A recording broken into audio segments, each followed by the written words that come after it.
Christ, on behalf of His Grace Ministries, I would like to welcome you all for today's meditation. As yesterday we had meditated regarding Jesus wept, the shortest verse in the Bible. And we have seen that in three situations Jesus Christ wept. The first situation was on the death of Lazarus, and the second situation was the prayer of Gethsemane, and the third situation we come across is regarding the city of Jerusalem, the people who had rejected him and who were cornerly in the worldly pleasures, where they did not recognize the seek and the want of Jesus Christ. Really, my dear brethren, yesterday's meditation was a fruitful one. I hope it was spiritually nourished.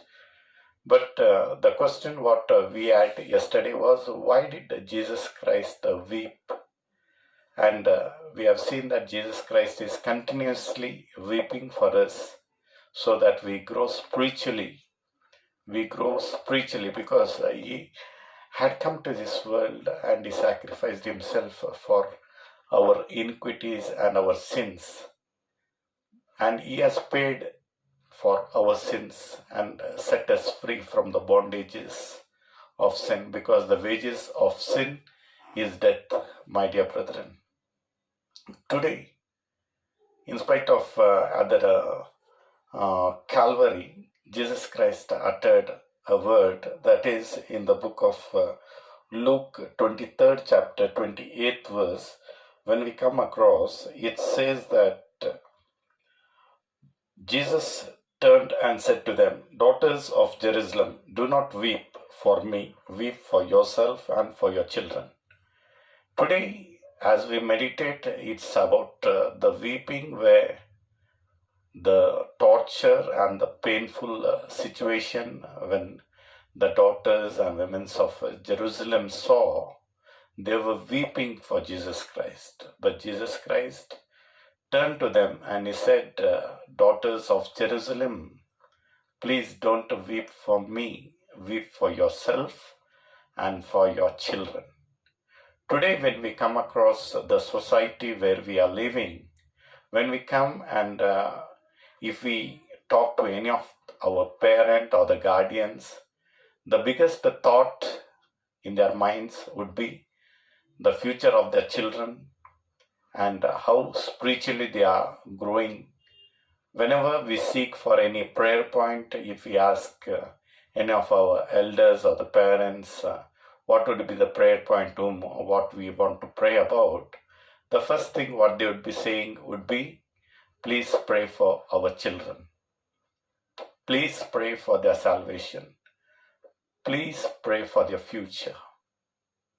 Yeah, my dear brethren, when we come across and when we see the youth is being tormented and being mightily and very strongly targeted and used by the Satan, because every youth nowadays have been really into the clutches of Satan and very easily they have been into temptation.